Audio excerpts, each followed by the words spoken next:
guys, welcome to the video lecture on Introduction to Research Methodology.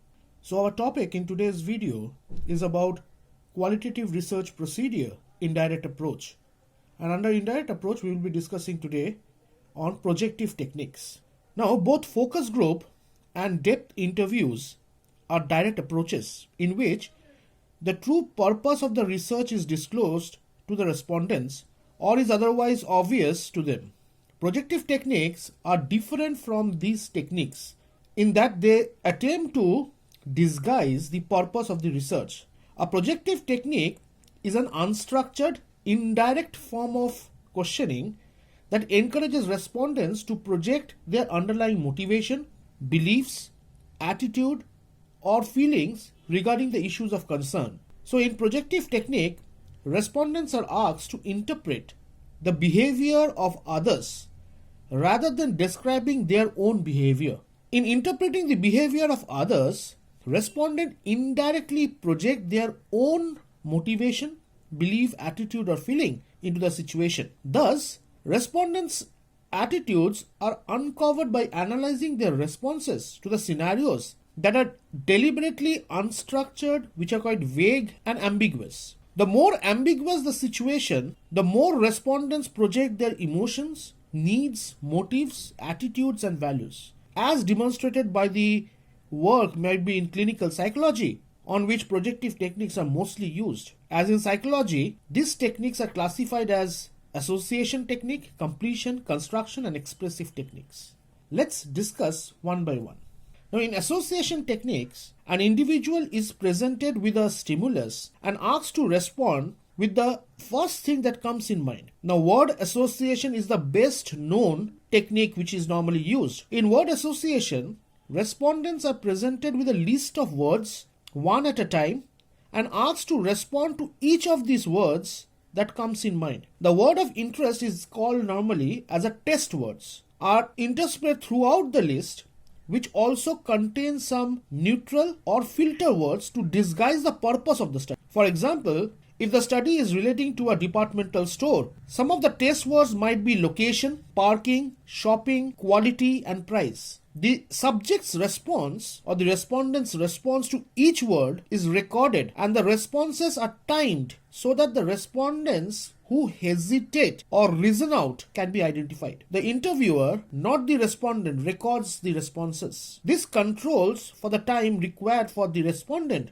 to write the responses. The underlying assumption of this technique is that association allows respondents to reveal their inner feelings about the topic of interest. Responses are analyzed by calculating, number one, the frequency in which any word is given as a response, the amount of time that normally a respondent takes before a response is given, and thirdly, those who do not respond at all to a test word within a reasonable time period. So, those who do not respond at all are judged to have an emotional involvement so high that it blocks a response. It is often possible to classify the association as favorable, unfavorable, or neutral. An individual's pattern of responses and the details of the response are used to determine the person's underlying attitudes or feeling on the topic of interest. The next classification is completion technique. Now, in completion technique, the respondent is asked to complete an incomplete stimulus situation. Common completion techniques in case of research are sentence completion or story completion. Now, what is a sentence completion? The sentence completion is similar to the word association technique, where the respondents are given an incomplete sentence and asked to complete them. Generally, they are asked to use the first word or phrase that comes in mind. And few of the examples are highlighted, like a person who shops at Pantaloon. So something like, say, Big Bazaar is most likely by people or by respondents. So this is what is said to be a sentence completion. This example illustrates one advantage of sentence completion over word association. Respondents can be provided with one or more direct stimulus. Sentence completion may provide more information about the subject's feeling rather than the word association. However, sentence completion is not as disguised as many respondents may be able to guess the purpose of the study. A variation of sentence completion is paragraph completion, in which the respondent completes a paragraph beginning with a particular stimulus or a phrase. The other part of completion technique is story completion. Now, in story completion, respondents are given a part of a story, enough to direct attention to a particular topic, but not to hint at the ending. So they're required to give the conclusion in their own words. So the respondent or the respondent's completion of this story will reveal the underlying feeling and motivation for which the study is conducted. The next part of the classification is construction technique. The construction techniques are closely related to completion techniques. Construction techniques requires the respondent to construct a response in the form of a story, a dialogue, or a description. In construction technique, the researcher provides less initial structure to the respondent than in the completion technique. The two main construction techniques are picture response and cartoon test.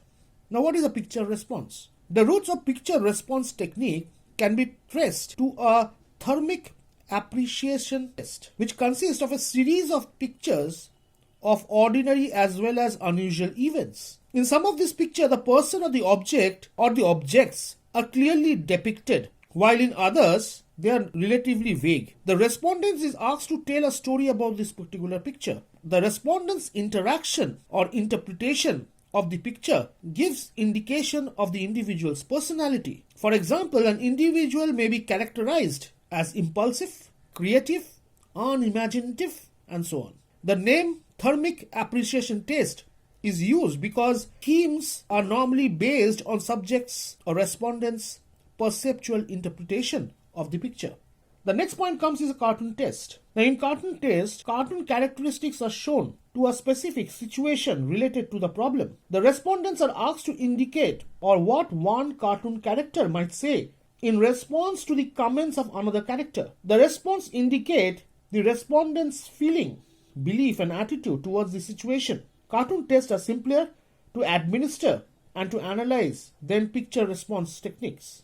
The last classification among projective technique is expressive techniques. Now, in expressive techniques, respondents are presented with a verbal or a visual situation and are asked to relate the feelings and the attitude of other people in this situation. The respondents express not only their own feeling or attitude, but also about others. The two main expressive techniques are role-playing and third-person techniques.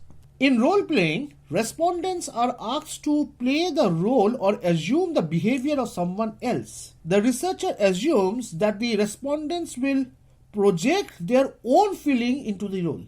This can then be uncovered by analyzing the responses given by the respondent.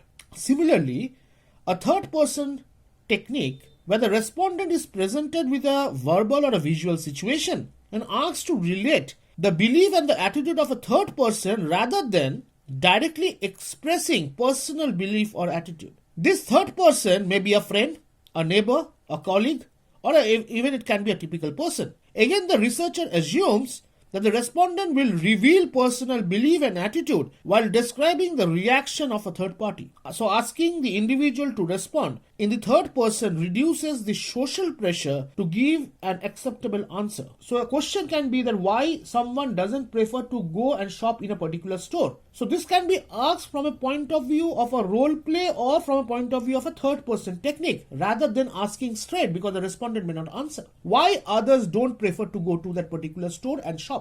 Thus, we have discussed the major classification under indirect approach, which is projective techniques, which can be further classified under association technique, completion technique, construction technique, and expressive technique. So finally, let's understand the difference between all the three criterias like focus group, depth interview, and projective techniques under qualitative research. When you talk from the point of view of degree of structure, it's quite obvious that qualitative research is unstructured, but relatively because of a role of a moderator, and the moderator makes sure that the topic of discussion remains on the particular research problem, degree of structure is compatible high with respect to a focus group. And since it is highly unstructured, depth interview and projective techniques are relatively medium to low respectively. The probing of individual respondents is compatible high in a depth interview because it's a more or less a one-to-one interaction. Moderate biasness will be relatively high in case of depth interview because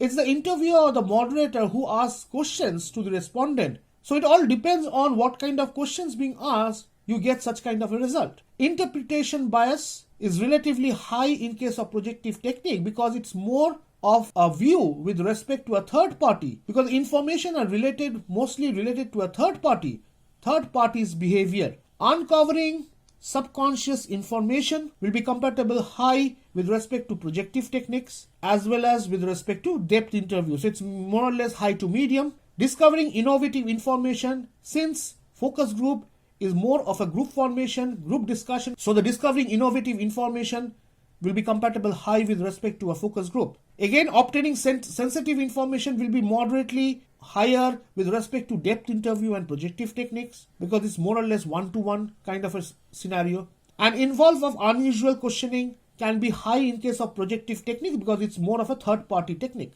But if I take into consideration which is perhaps the best method under qualitative research, which is being classified under focus group depth interview as direct approach and indirect approach projective technique, then perhaps focus group is most and highly used and quite useful in case of a qualitative research. I hope you have understood what is qualitative research and the different techniques which are normally used in qualitative research. Till then, thank you.